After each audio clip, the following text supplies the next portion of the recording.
من اسلم وجهه لله وهو محسن فله اجره عند ربه ولا خوف عليهم ولا هم يحزنون۔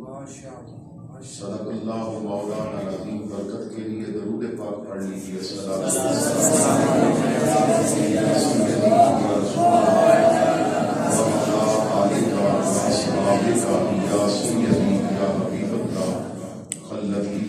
انت وسیلتی ادرکنی یا سیدی یا رسول اللہ۔ نہایت ہی واجب الاحترام علماء کرام، حاضرین محفل، السلام علیکم ورحمۃ اللہ وبرکاتہ۔ اللہ رب العزت کا احسان عظیم ہے کہ جس خالق و مالک نے مجھے اور آپ کو ماہانہ درس قرآن کی مقدس محفل میں حاضری کی توفیق عطا فرمائی، میں مبارکباد پیش کرتا ہوں برادر مکرم حضرت علامہ حسن رضا صدیقی صاحب کو، ادارہ فیضان القرآن کے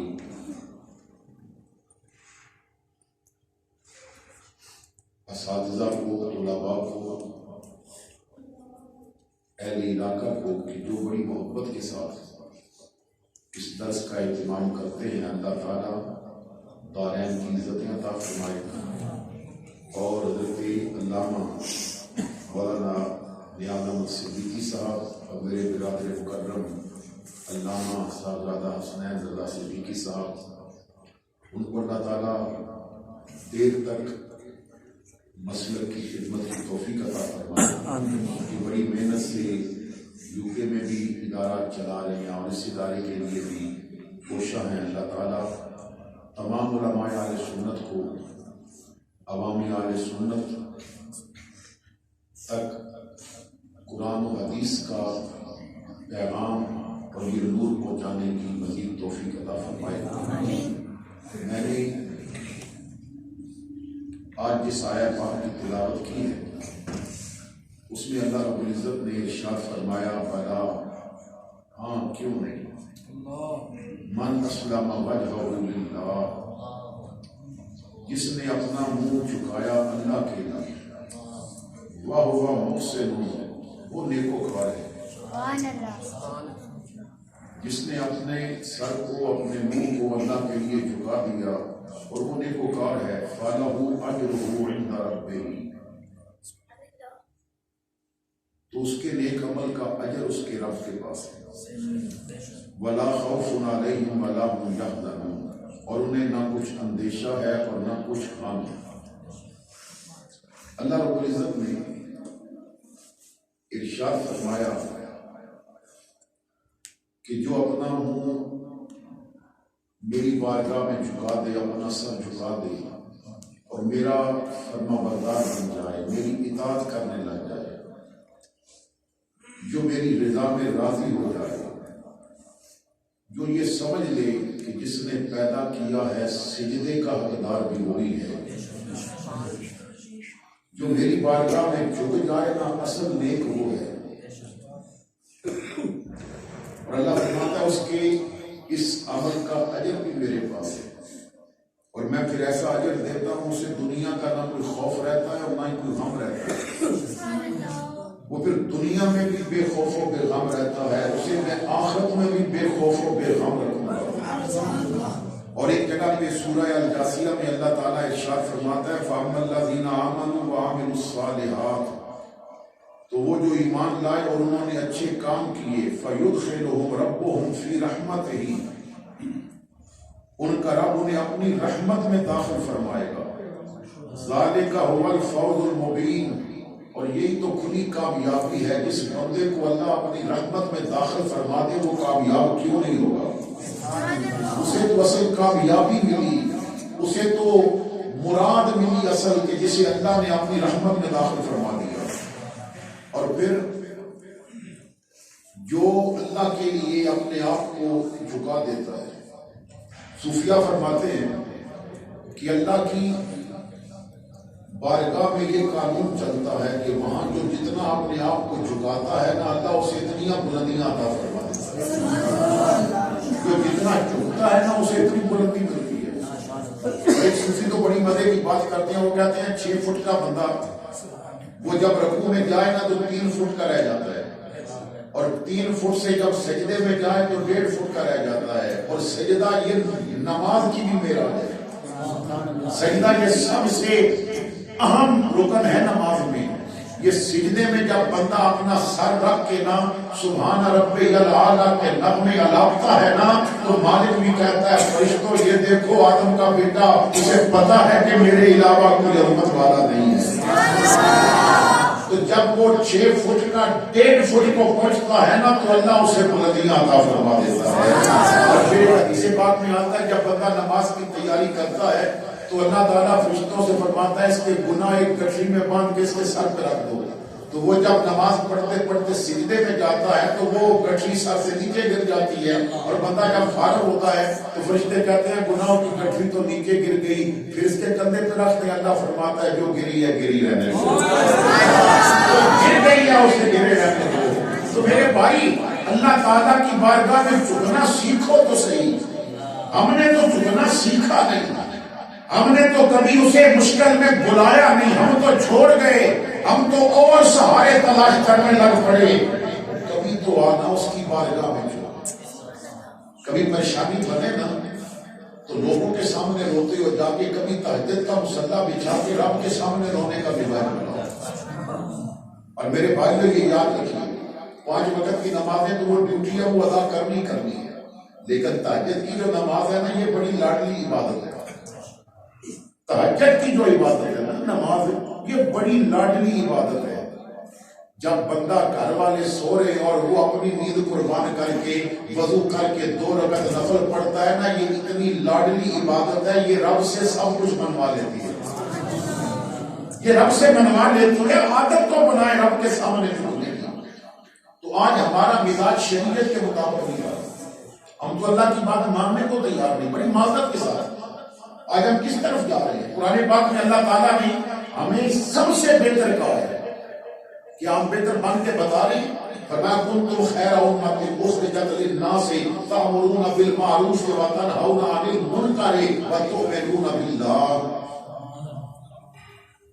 تمام نسل انسانیت میں سے، تمام امتوں میں سے اللہ فرماتا ہے كُنْتُمْ خَيْرَ أُمَّةٍ، تم سب سے بہتر امت ہو. اخرجت للناس جو لوگوں سے ظاہر ہوئی ہے. اور یہ بہتری کس وجہ سے؟ تأمرون بالمعروف، تم نیکی کا حکم کرتے ہو، وتنہون عن المنکر، اور تم برائی سے منع کرتے ہو، وتؤمنون باللہ، اور تم اللہ پہ ایمان لاتے ہو. آج اگر قرآن کا آئینہ اپنے سامنے رکھ کے ہم دیکھیں تو یہ تینوں نشانیاں ہم میں نہیں پائی جاتی.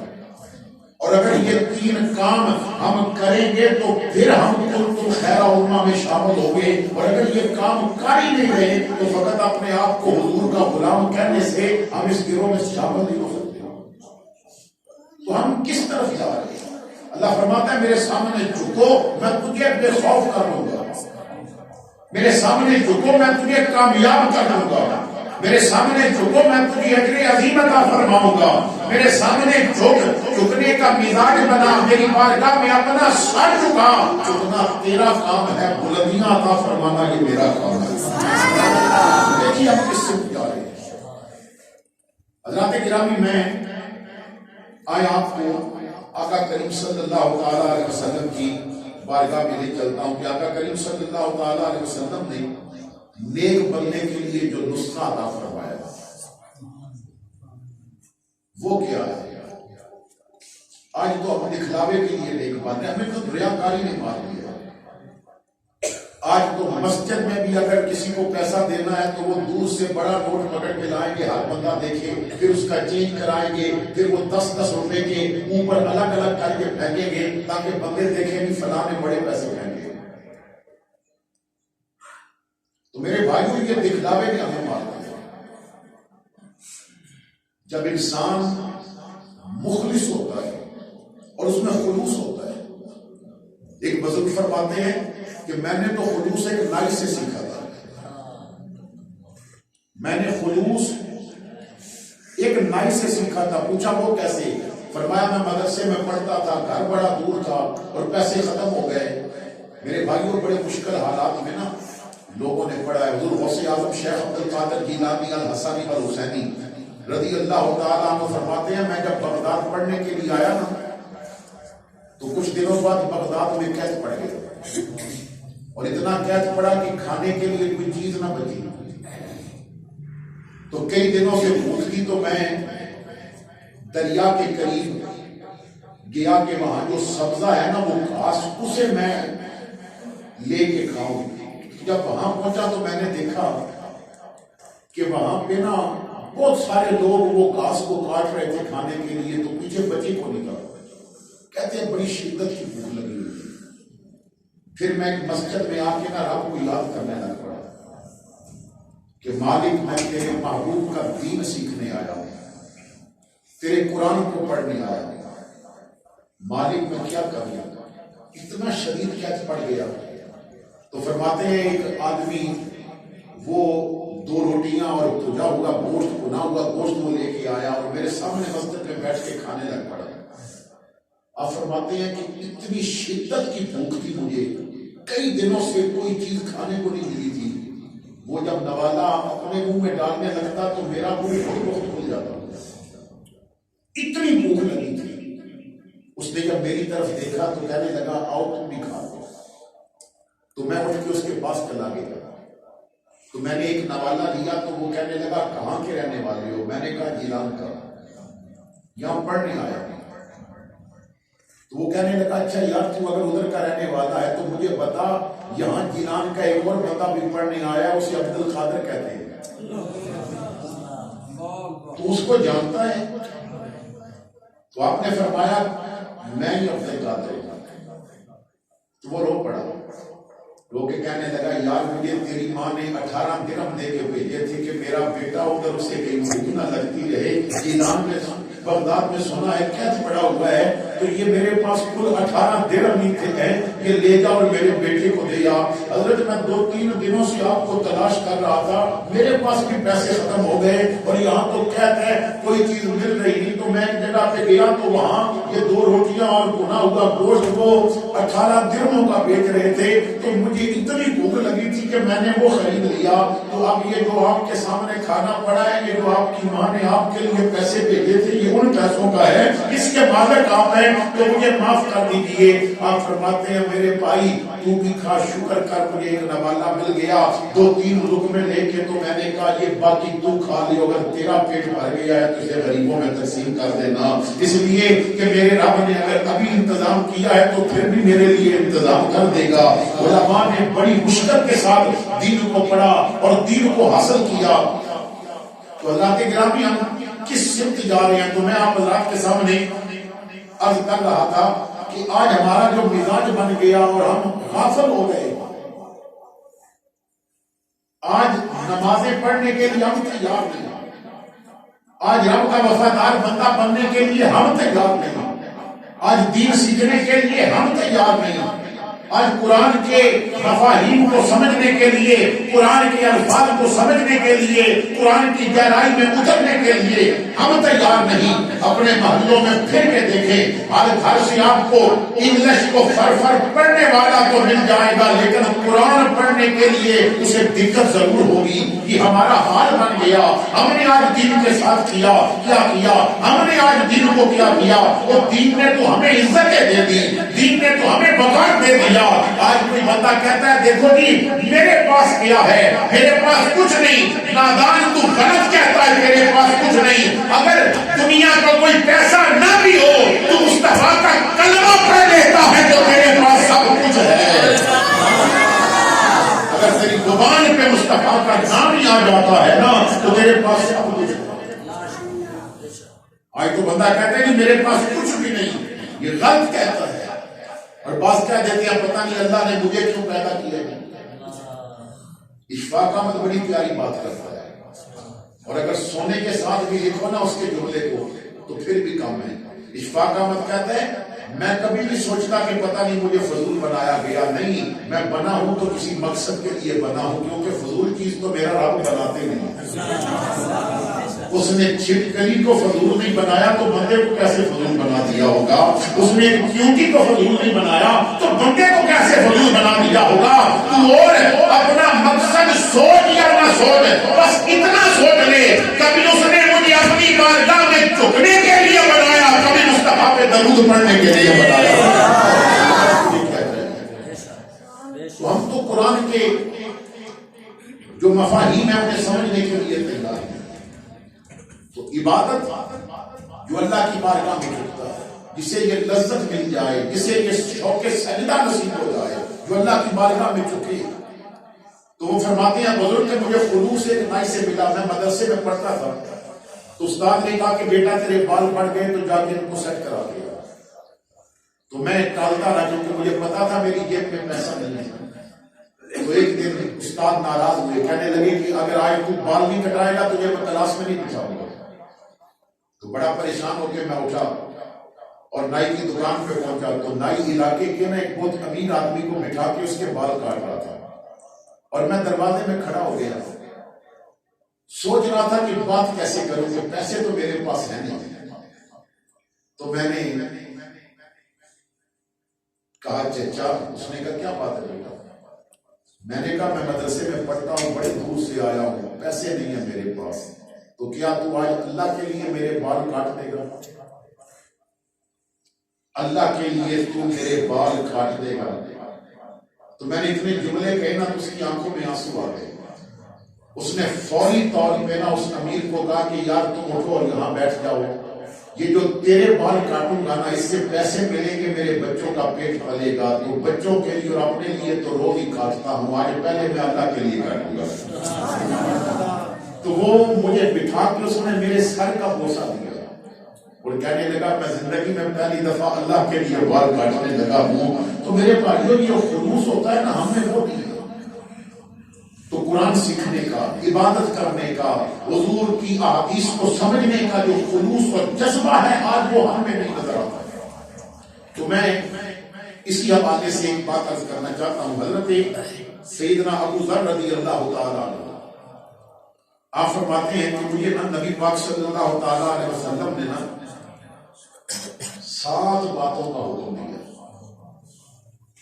7 باتوں کا حکم دیا اور حضور نے فرمایا ابو ذر پہ عمل کر لے تو کامیاب ہو جائے گا. تو میں نے عرض کیا آقا فرمائیں. تو آقا کریم صلی اللہ تعالیٰ علیہ وسلم نے فرمایا ابو ذر پہلی بات مسکینوں اور غریبوں سے محبت کرنا. مسکینوں اور غریبوں سے محبت کرنا. میرے آقا کریم صلی اللہ تعالیٰ علیہ وسلم فرماتے ہیں یہ جتنی مخلوق ہے نا یہ اللہ کا خوبہ ہے, اور اگر کوئی تمہارے خوبے سے پیار کرے تو تجھے اچھا لگتا ہے نا, جو اللہ کی مخلوق سے پیار کرے وہ اللہ کو اچھا لگتا ہے. حضرت عثمان ہیری رحمت اللہ تعالیٰ علیہ بہت بڑے ولی کامل ہوئے, بہت بڑے عالم دین تھے, لیکن ان کا نا بڑے امیر خاندان سے تعلق تھا.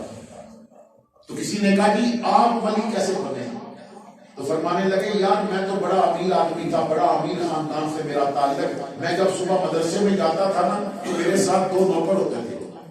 ایک نوکر نے میرا بستہ اٹھایا ہوتا تھا اور ایک نوکر نے میرے لیے قالین اٹھائی ہوتی تھی جو جا کے بچھاتا تھا اور میں وہاں بیٹھتا تھا. میرا لباس بڑا عالی ہوتا تھا, میں بڑے اعلیٰ جوبے پہنتا تھا, بڑے اعلیٰ کپڑے کی پگڑیاں پہنتا تھا. ایک دن میں جا رہا تھا, غلام میرے ساتھ تھے, تو راستے میں میں نے ایک گدھے کو دیکھا جس کی نا پیٹھ زخمی تھی, اور کبے اس کی پیٹھ پہ بیٹھ کے اس کے زخم کو اور خراب کر رہے تھے. اب وہ انہیں اڑا بھی نہیں سکتا تھا, تو بیچارہ بڑا تنگ ہو رہا تھا. مجھے اس پہ رحم آ گیا. میں نے اپنی پگڑی اتار کے غلام کو کہا, میں نے کہا اس کے زخم پہ باندھ. اس نے نا اس کے زخم پہ وہ میری پگڑی باندھ دی. پگڑی تو باندھ دی, لیکن میں نے سوچا یہ کبے پھر آئیں گے اور وہ جو کپڑا ہے اسے پھاڑ دیں گے, زخم سائڈ سے کچھ نہ کچھ نظر آ رہا ہے. تو میں نے اپنا جبہ اتار کے کہا اس کے اوپر ڈال دے. پگڑی اسے باندھ دی اور جبہ اس کے اوپر ڈال دیا. وہ مطمئن ہو گیا اور میں سکول چلا گیا. کہتے ہیں بس میں نے اتنا کیا تھا. پتہ نہیں اس بے زبان نے اللہ کی بارگاہ میں کیسی دعا کی. میں جب مدرسے کی طرف گیا تھا تو عام بندہ تھا, واپس پڑھتا تھا تو اللہ نے مجھے اپنے ولیوں میں شمار کر لیا تھا, اللہ نے مجھے نیک بنا دیا تھا. تو میرے آقا فرماتے ہیں تم مسکینوں سے محبت کر کے دیکھنا, اللہ تجھ سے راضی ہو جائے گا. اور یہ بات یاد رکھنا کہ عبادت کی اصل لذت بھی نصیب کب ہوتی ہے؟ ایک بندہ اگر تسبیح پکڑ کے تو دانوں کو پھیرتا رہے لیکن اللہ کی مخلوق سے پیار نہ کرے، رشتوں کو توڑتا رہے، محلے میں لڑائیاں کرے، دشمنیاں بنائے، لوگوں کو گالیاں دے، لوگوں کی غیبت کرے، تو اس کی تسبیح پھیرنا اس کے کسی کام کی نہیں۔ سلطان باپ فرماتے ہیں تسبیح پھیری تے دل نہ پھیرا، لینا کی تسبیح ہاتھ پڑھ کے چلے کٹے رب نہ ملیا، لینا کی چلیا وچ بڑھ کے سر تے ٹوپی نیت کھوٹی، لینا کی ٹوپی سر دھر کے جاگ بنا دودھ نہ جمدے باہو بھاوے لال ہون کھڑ کھڑ کے۔ آقا کریم فرماتے ہیں مسکینوں سے محبت کرو، اور میرے آقا کریم صلی اللہ تعالیٰ علیہ وسلم نے دوسری بات فرمائی، فرمایا ابو ذر ہمیشہ اپنے سے نیچے والے کو دیکھنا، اوپر والے کو نہ دیکھنا، اپنے سے غریب کو دیکھنا، امیر کو نہ دیکھنا۔ یہ آج جو ہم شکر بھی نہ کر پاتے، یہ شکر بھی تو عبادت ہے نا، یہ بھی تو عبادت ہے نا۔ یہاں میں ایک اور بات عرض کروں، بڑی توجہ سے سنیے گا۔ حضرت عبداللہ بن مسعود رضی اللہ تعالیٰ آپ کہتے ہیں کہ امام الانبیاء صلی اللہ تعالیٰ علیہ وسلم نے فرمایا، یہ بہت بڑے جلیل قدر صحابی عبداللہ بن مسعود، کیا کہ کریم صلی اللہ تعالیٰ علیہ وسلم نے فرمایا، کسی نے پوچھا یا رسول اللہ، اللہ سے جو ڈرنے کا حق ہے، اللہ فرماتا ہے نا ایمان والو اللہ سے ڈرو اس طرح جس طرح ڈرنے کا حق ہے، تو اللہ سے ڈرنے کا حق وہ کیسے پورا ہوگا؟ وہ حق بندہ کیسے ادا کرے گا اللہ سے ڈرنے کا؟ تو آقا کریم صلی اللہ تعالیٰ علیہ وسلم نے فرمایا پھر یاد رکھ، اللہ سے ڈرنے کا حق اس طرح ادا ہوگا کہ اس کی اطاعت کی جائے، اس کی نافرمانی نہ کی جائے۔ ایک بات، دوسری بات حضور نے فرمایا اسے یاد کیا جائے، اسے بلایا نہ جائے۔ تیسری بات اس کا شکر کیا جائے، ناشکری نہ کی جائے۔ جو اللہ کی اطاعت بھی کرے، جو اللہ کو یاد بھی رکھے اور جو اللہ کا شکر بھی ادا کرے، اس نے اللہ سے ڈرنے کا حق ادا کرے گا۔ کیا آج ہم اطاعت کر رہے ہیں؟ کیا آج ہم نے اللہ کو یاد رکھا ہوا ہے؟ میرے بھائیو آج دیکھو نا لوگوں کو کیا خدا یاد ہے؟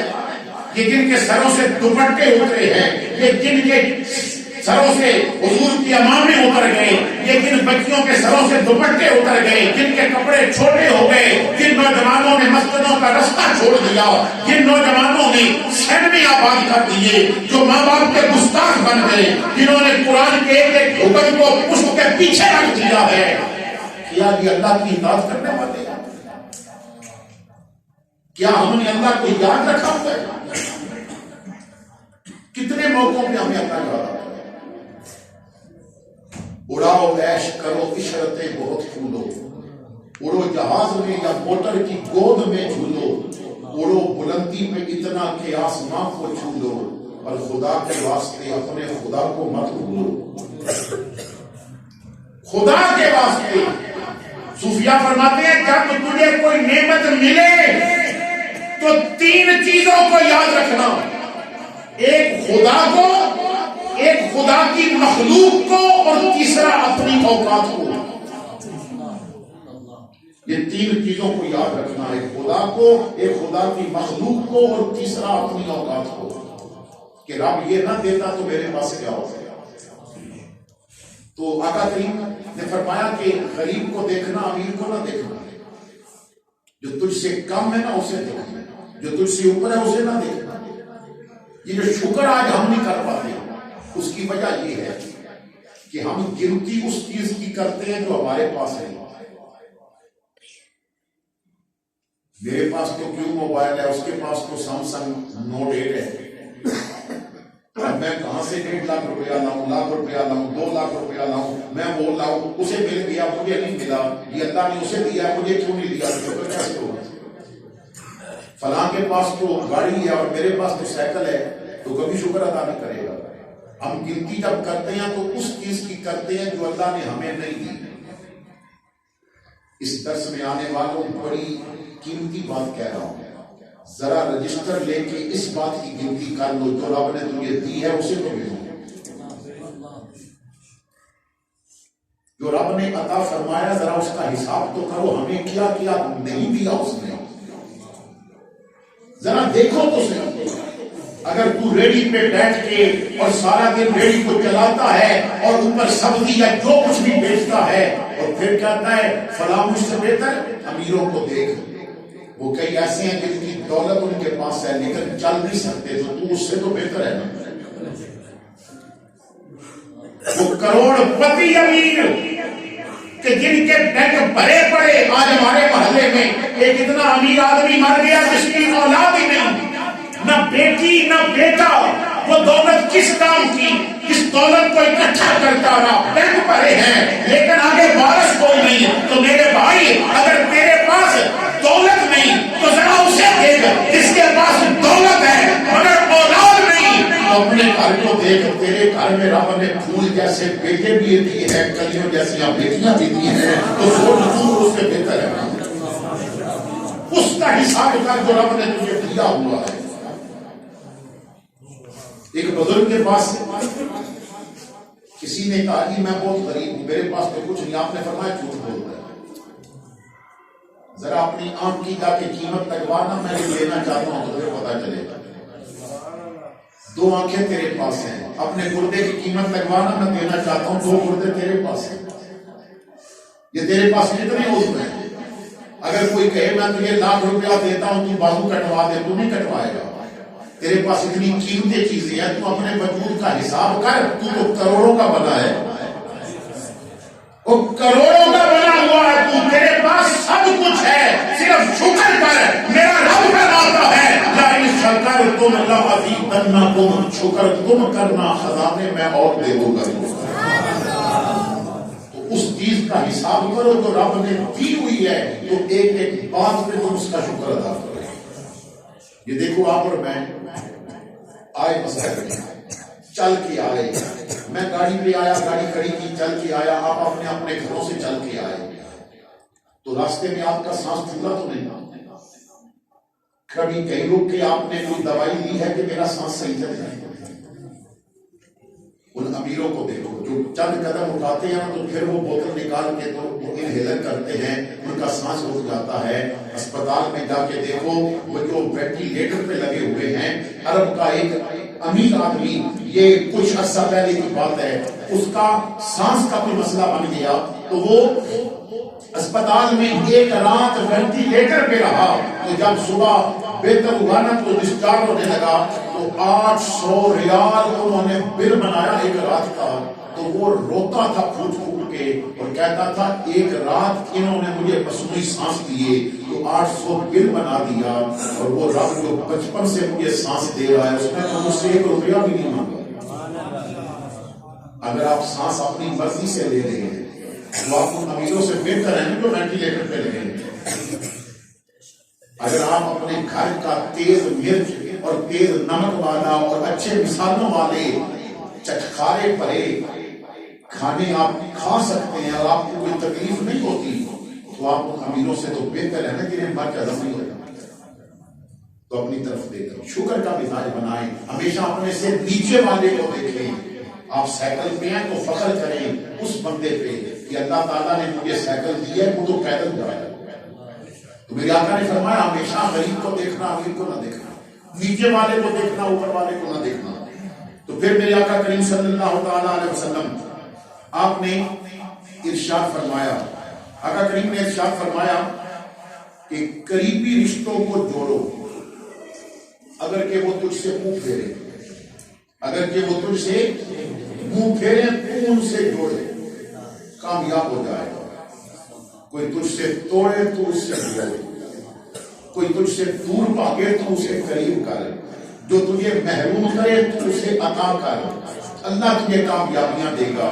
اور چوتھی بات میرے آقا نے فرمایا کسی سے کوئی چیز مانگو نہ، کبھی منگتا نہ بننا، کبھی منگتا نہ بننا۔ اور میرے آقا فرماتے ہیں اگر میں کسی بات پہ قسم اٹھاتا اور قسم اٹھا کے میں کوئی بات کرتا تو میں اس بات پہ قسم اٹھاتا جو مانگنے لگ جائے اس کی پوری نہیں پڑتی. جسے مانگنے کی عادت بڑھ جائے نا پھر اس کی کبھی پوری نہیں پڑتی. اور حضور فرماتے ہیں اگر میں قسم اٹھاتا تو اس بات پہ بھی قسم اٹھاتا جو صدقہ دے اسے کبھی کمی نہیں رہتی. جو صدقہ دے اسے کبھی کمی نہیں رہتی. یہ جو مانگنا ہوتا ہے اگر ضرورت پڑے تو پہلے رب سے مانگ کے تو دیکھو. ہم نے رب سے مانگنا چھوڑ دیا.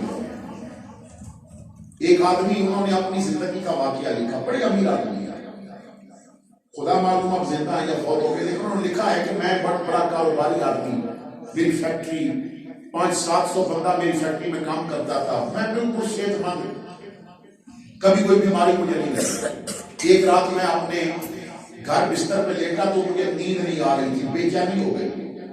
تو میں سوچا کہ صبح پھر فیکٹری کے کام میں سارا دن جو ورکر کام کرتے ہیں ان کے ساتھ کماری کرتا ہوں تو صبح پھر بڑا مسئلہ ہوگا.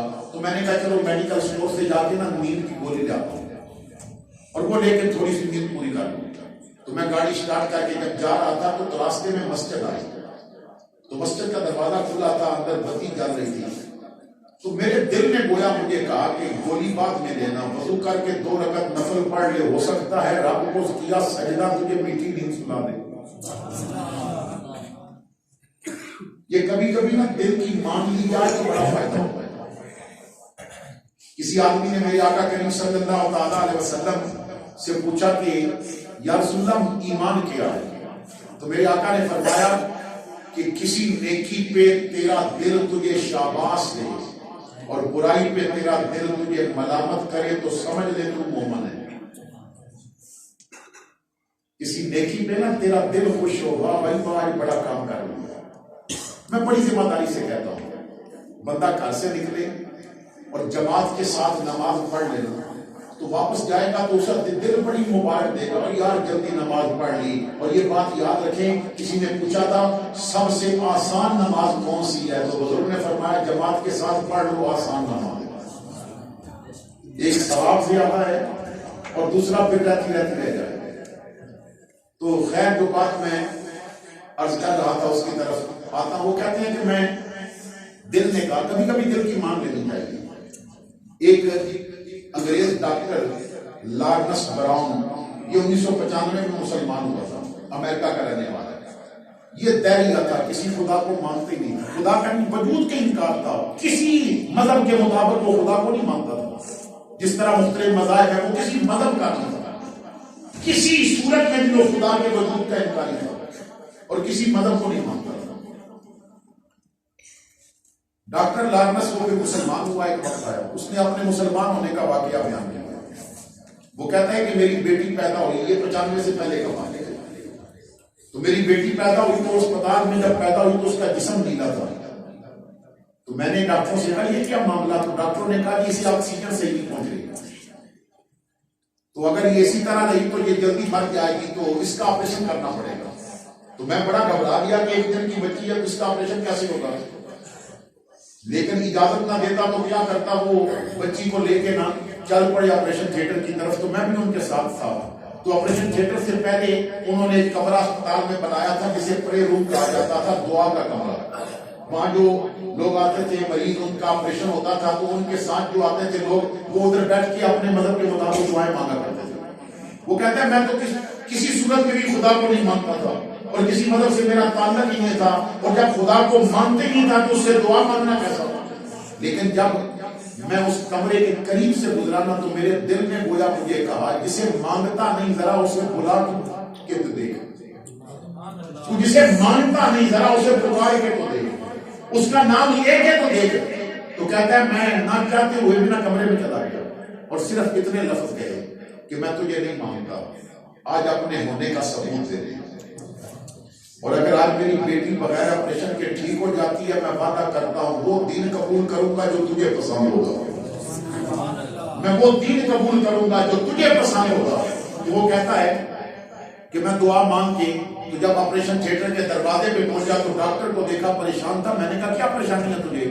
اس نے کہا یار پریشانی بڑی ہے، ہم اسے لے کے آئے تو اس کا جسم نیلا تھا، اسے بیڈ پہ لٹایا، آپریشن تھیٹر میں آپریشن کرنا، اس کا جسم نیلا تھا، ہم اوزار لے کے قریب گئے تو اس کا جسم ٹھیک ہو گیا، گویا اسے کچھ ہوئے ہی نہیں۔ تو یہ کیسا ہو گیا معاملہ، اس لیے پریشان ہے۔ تو میں نے کہا پریشان نہ ہو، مجھے پتا ہے کیوں ہوا۔ انہوں نے کہا کیوں ہوا؟ میں نے کہا اس نے اپنے ہونے کا ثبوت دے دیا، اس نے اپنے ہونے کا ثبوت دے دیا ہے، وہ ہے۔ کہتا ہے پھر میں نے تمام مذاہب کی کتابیں منگائی اور ہر مذہب کو پڑھنا شروع کیا، اور پڑھتے پڑھتے مذہبوں کو، جب اسلام کو پڑھا اور جب سیرت محمد عربی کو پڑھا تو میرے دل نے کہا یہ جو اس سونے کی سیرت ہے نا، یہی سب کو سب سے زیادہ پیاری ہوگی اور اسی کا دین ہم کو سب سے زیادہ پیارا ہوگا، اور پھر وہ مسلمان ہو گیا۔ تو کبھی کبھی دل کی مان لینی چاہیے۔ کسی نے کہا یا رسول اللہ خیر اور بدی کیا ہے، خیر اور شر کیا ہے، نیکی اور بدی کیا ہے؟ حضور نے فرمایا کوئی نہ ملے تو اپنے دل سے پوچھ لیا کر، تیرا دل بھی تجھ کو بتا دے گا۔ تو وہ کہتا ہے کہ میں گاڑی روکی، مسجد میں جا کے وضو کرنے لگا تو اندر مسجد کے حال میں نا کسی کی رونے کی آواز آ رہی تھی۔ تو میں گیا کہ میں نے دیکھا ایک آدمی سجدے میں دعا بھی مانگ رہا ہے، رو بھی رہا ہے۔ تو میں اس کے پاس بیٹھ گیا۔ وہ جب فارغ ہوا نا تو میں نے کہا بھائی آپ کیوں رو رہے ہیں؟ تو وہ رو کے کہنے لگا کہ میں بڑا غریب آدمی ہوں، ریڑھی لگاتا ہوں، بیوی امید کے ساتھ ہے۔ تو ڈاکٹر کے پاس گیا ہوں، اس نے کہا کہ بغیر آپریشن کے بچہ نہیں ہوگا، اور صبح آپریشن کرنا ہے اور 10,000 روپیہ جمع کرانے کو کہا ہے۔ یہ کافی پہلے کی بات ہے، آج کل تو لاکھ روپیہ جیب میں ہو تو پھر بندہ اسپتال جانے کا سوچ سکتا ہے۔ تو 10,000 روپیہ جمع کراؤں تو پھر وہ آپریشن کریں گے۔ تو میں تو ریڈی لگاتا ہوں، روز کا خرچہ چلتا ہے۔ تو رب کی بارگاہ میں آ کے رو رہا تھا، مالک جب کوئی چیز تو دینے لگا ہے تو انتظام بھی تو نے کرنا ہے، انتظام بھی تو نے کرنا ہے نا۔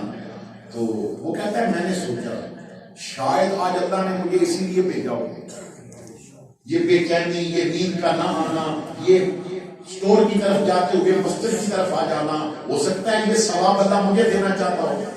تو میں نے بٹوا نکالا، 10,000 گن کے نکالے اور ساتھ اپنا وزٹنگ کارڈ نکالا۔ تو میں نے 10,000 اسے دیے اور کہا یہ میرا کارڈ ہے، رکھ لے، آئندہ جب ضرورت پڑے تو میرے پاس آ جانا۔ اس نے پیسے پکڑ کے جیب میں ڈالے، وزٹنگ کارڈ مجھے واپس دے دیا۔ کہنے لگا یہ نہیں چاہیے۔ میں نے کہا یار رکھ لے، میرا ایڈریس لکھا ہے، نمبر لکھا ہے، تو آ جانا، میں تیری مدد کروں گا۔ اس نے کہا جی بابو تیرا یہ وزٹنگ کارڈ نہیں چاہیے، تیرا ایڈریس نہیں چاہیے۔ میں نے کہا رکھ لے، تو رکھتا کیوں نہیں؟ اس نے کہا تیرا پتہ تو تب رکھو نا جب مجھے رب کا پتہ نہ ہو، جب مجھے رب کا پتہ نہ ہو۔ مجھے جب بھی ضرورت پڑتی ہے نا، میں رب کے سامنے آ کے سر جھکا کے روتا ہوں، وہ انتظام کر دیتا ہے۔ اور کبھی بھی اس نے یہ نہیں کہا کہ آئندہ نہیں آنا، تیرے پاس چند دفعہ آؤں گا نا پھر تو مجھے ملے گا بھی نہیں۔ کس نے روز آنا شروع کر دیا ہے؟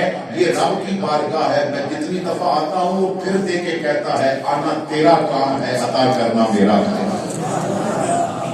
تو خیر حضرات گرامی، آقا کریم نے فرمایا کسی سے نہ مانگنا۔ اور پھر آقا کریم صلی اللہ تعالیٰ علیہ وسلم نے ارشاد فرمایا اے ابو ذر ہمیشہ سچی بات کرنا، اگر کسی کو کڑوی لگے پھر بھی سچی ہی کرنا۔ کسی کو کڑوی بات لگے تو پھر بھی سچی بات ہی کرنا، سچ بولنا، اس لیے کہ سچ میں کامیابی ہے۔ اور پھر میرے آقا کریم نے فرمایا اے ابو ذر اللہ کی اطاعت کرنے میں کسی سے شرم محسوس نہ کرنا، نیکی کرنے میں، اللہ کی اطاعت کرنے میں شرم محسوس نہ کرنا۔ آج تو نوجوان ٹوپی سر پہ رکھتے ہوئے اسے شرم آتی ہے، آج تو محفل میں کلمہ سناتی اسے شرم آتی ہے، آج تو مسجد میں کچھ دیر بیٹھتی اسے شرم آتی ہے، آج تو قرآن پڑھتی اسے شرم آتی ہے۔ آج کتنے نوجوان انہیں کہنا آزان دے دو، وہ کہیں شرم آئے گی۔ آج یہ زمانہ آ گیا کہ لوگوں کو نیکی کرتے شرم آتی ہے۔ حضور نے فرمایا کبھی شرم نہ کرنا نیکی کرتے ہوئے۔ اور ساتویں چیز میرے آقا کریم نے فرمایا لا حول ولا قوت الا باللہ، یہ کثرت سے پڑھنا۔ کیوں؟ میں جب معراج پہ گیا تھا نا تو رب نے عرش کے خزانے سے مجھے یہ نکال کے دیا تھا، اس کے عرش کے جو خزانے تھے نا ان خزانوں سے مجھے یہ نکال کے دیا تھا۔ اور علماء فرماتے ہیں جو یہ پڑھتا ہے اللہ اس کی حاجتیں پوری کر دیا کرتا ہے۔ تو عبادت کا یہ انداز ہے۔ اور پھر عبادت ضرور کریں لیکن معاملات پہ توجہ دیں، اس کی بارگاہ میں سر ضرور جھکائیں لیکن معاملات یہ یاد رکھیں بعض بندے فراڈ کر کے دھوکہ کر کے اور چلے جاتے ہیں حج کے لیے عمرہ کے لیے سال میں 2 بار عمرے کیے اور ادھر دھوکے دیے پیسوں پہ حق مارے. یہ یاد رکھیں جو لوگوں کو چکر دی ہوتے ہیں نا وہ کعبے کے چکر کاٹنے سے معاف نہیں ہوتے. یہ یاد رکھیں جو چکر لوگوں کو دیے ہوتے ہیں نا وہ کعبے کے چکر کاٹنے سے معاف نہیں ہوتے جب تک معاف نہ کروائے جائے. جو لوگوں کا حق مارا ہے نا وہ جب تک واپس نہ کیا جائے پھر کعبے کے خالی چکر یا ثواب نہیں ہے.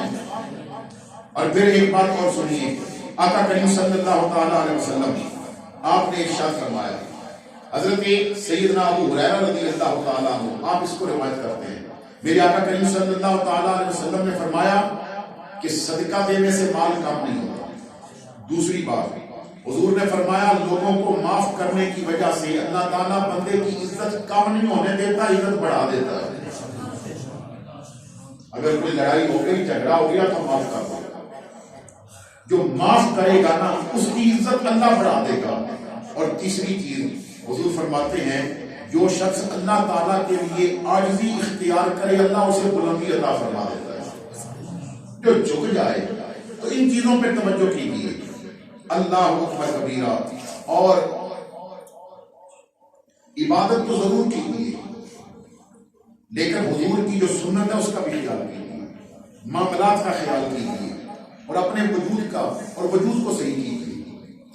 یہ دیکھیے نا آج ہر بندہ کہتا ہے کہ ہماری حکومت صحیح نہیں. ایک ہے ملک کی کابینہ اور ایک ہے ہمارے جسم کی کابینہ. کبھی سوچا ہے کہ ہمارا جسم کیا ہے؟ یہ جو مٹھی جتنا دل ہے نا یہ خالی دل نہیں ہے. دل دریا سمندر ڈوبے کون دلاں دیا جانے تو یہ معمولی چیز تو ہے نہیں. یہ جسم میں بھی کابینہ ہے. جس طرح ہماری اسمبلی ہے اس میں وزیر اعظم ہے پھر وہ حکم دیتا ہے تو پھر نیچے آگے وزراء ہے. کوئی وزیر معاشیات ہے کوئی وزیر نشریات ہے کوئی وزیر خزانہ ہے کوئی وزیر مالیات ہے اس طرح کے کوئی وزیر ریلوے ہے کوئی وزیر قانون ہے. اسی طرح صوفیہ فرماتے ہیں یہ تیرا جو جسم ہے نا یہ ایک سلطنت ہے. اس جسم کی سلطنت حضرت مولا علی کیوں فرماتے ہیں اعمالکم اعمالکم جیسے تمہارے عمل ہوں گے ویسے تمہیں حکمران ملیں گے. اب جسم کی کابینہ کیا ہے؟ صوفیہ فرماتے ہیں انسان کا یہ جسم ہے نا اس میں جو دماغ ہے وہ وزیر اعظم ہے. یہ جو دماغ ہے نا یہ وزیر اعظم ہے. اور عمران خان وزیر بننے سے پہلے وزیر اعظم بننے سے پہلے کہتا تھا اوپر وزیر اعظم کریکٹ ہو تو نیچے کابینہ ساری کریکٹ ہو گیا.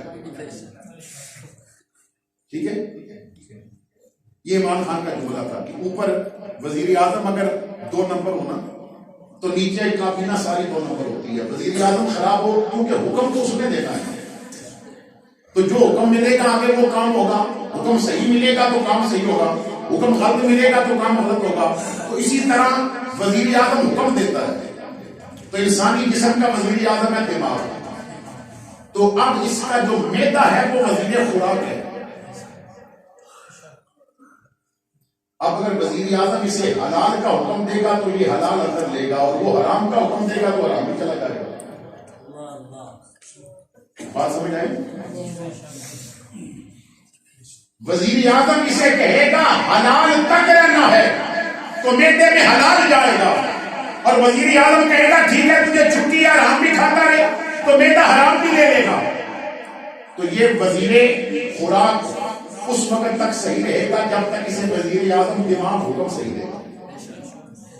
پھر انسان کا جو دل ہے نا یہ وزیر مالیات ہے. جو دل ہے یہ وزیر مالیات ہے اور جو ہاتھ ہیں یہ وزیر محنت ہے اور ناک وزیر صحت ہے اور دانت یہ وزیر تعمیرات ہے. یہ خوراک کو جب پیس کے اندر بیچتے ہیں تو پھر جسم کو وہ خوراک لگتی ہے پھر وہ تعمیرات ہوتی ہیں. اور آنکھیں یہ وزیر قانون ہیں.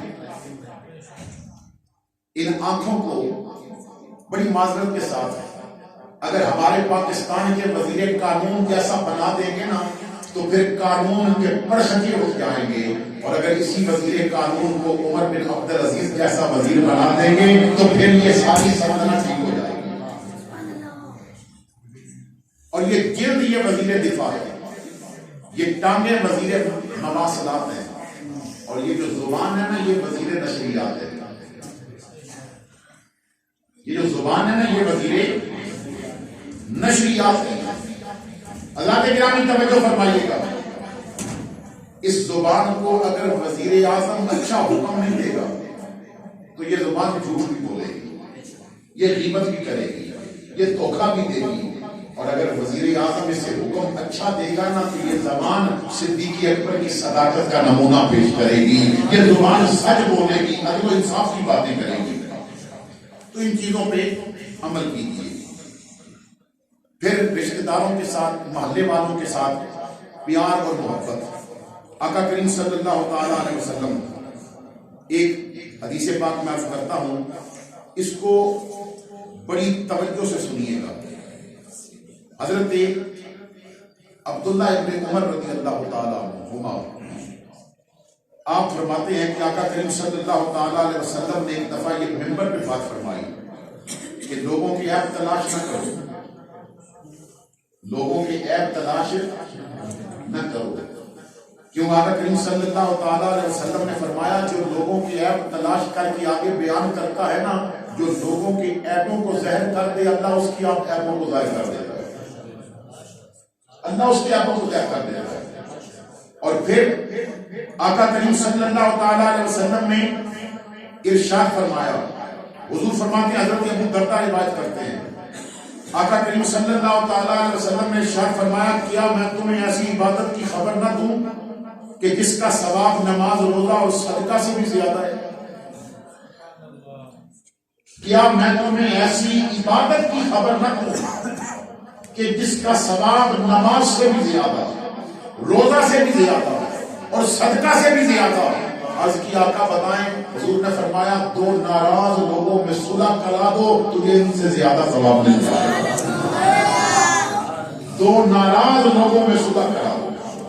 اور پھر آقا کریم صلی اللہ تعالی علیہ وسلم ارشاد فرماتے ہیں، حضرت ابو ہریرہ روایت کرتے ہیں، اور تبیان القرآن کے اندر، تفسیر تبیان القرآن کے اندر موجود سنن ابو داؤد کے حوالہ سے یہ تفسیر میں لکھا گیا حدیث پاک ہے۔ حضرت ابو ہریرہ کہتے ہیں کہ آقا کریم فرماتے ہیں ہر پیر اور جمعرات کو اللہ جنت کے دروازے کھولتا ہے۔ سبحان اللہ۔ ہر پیر اور جمعرات کو اللہ جنت کے دروازے کھولتا ہے، اور جس نے شرک نہ کیا ہو نا، اس کے، جس نے شرک نہ کیا ہو، اس کے علاوہ صرف دو بندوں کے علاوہ اللہ سب کو معاف کر دیتا ہے۔ ہر جمعرات اور پیر کو جنت کا دروازہ اللہ کھولتا ہے، اور مشرک کے علاوہ جتنے مسلمان ہیں ان میں سے دو کو چھوڑ کے باقی سب کی بخشش ہو جاتی ہے۔ عرض کی آقا وہ جو دو ہیں وہ کون سے ہیں، ان کا کیا گناہ ہے؟ حضور نے فرمایا جو آپس میں لڑائی جھگڑا کریں ان کی بخشش نہیں ہوگی، جو لڑائی جھگڑا کریں ان کی بخشش نہیں ہوتی۔ اور پھر سنیے آقا کریم صلی اللہ تعالی علیہ وسلم نے ارشاد فرمایا، حضور فرماتے ہیں کسی مسلمان کے لیے یہ جائز نہیں کہ وہ اپنے مسلمان بھائی سے 3 دن سے زیادہ ناراض رہے، یہ جائز ہی نہیں کہ وہ ناراضگی 3 دن سے زیادہ رکھے۔ اس کا کام ہی ہے وہ صلح کرے گا، اور اگر وہ صلح نہیں کرتا اور 3 دن سے زیادہ ناراض رہتا ہے اور اسی ناراضگی میں مر جائے، وہ فرماتے ہیں جہنم جائے گا، وہ جہنم چلا جائے گا۔ اللہ اکبر کبیرہ، کتنی بڑی بات میرے آقا کریم صلی اللہ تعالی علیہ وسلم آپ نے ارشاد فرمائی کہ لوگوں میں صلح کراؤ، محبت کرو، عبادت بڑی ضروری ہے، اللہ کی بارگاہ میں سر جھکانا بڑا ضروری ہے، پر یاد رکھو قیامت کے میدان میں وہ اپنے حق تو معاف کر دے گا لیکن بندوں کے حق معاف نہیں کرے گا۔ تو ان چیزوں میں توجہ دیجیے، اللہ تعالیٰ ہمیں قرآن کو سمجھنے اور اس پہ عمل کرنے کی توفیق عطا فرمائے، ہمیں ان لوگوں میں شامل کرے کہ جنہیں واہ محسن اللہ نے فرمایا کہ وہ نیک ہو گئے۔ ہمیں عبادت کی بالا بنائے، اپنی جبینوں کو لذت سجدہ سے آشنا کرائیں. یہ نمازیں ضرور پڑھیں لیکن کبھی کبھی رات کو بھی اٹھا کریں، اپنے رب کو یاد کیا کریں. بڑی لاڈلی عبادت ہے. جب بندے سو رہے ہوتے ہیں نا، اس وقت بندہ اٹھ کے جب اپنے رب کے نام کی مالا جپے تو اللہ بڑا راضی ہوتا ہے. اللہ اس ادارے کو آباد عطا فرمائے. آخر دعوانا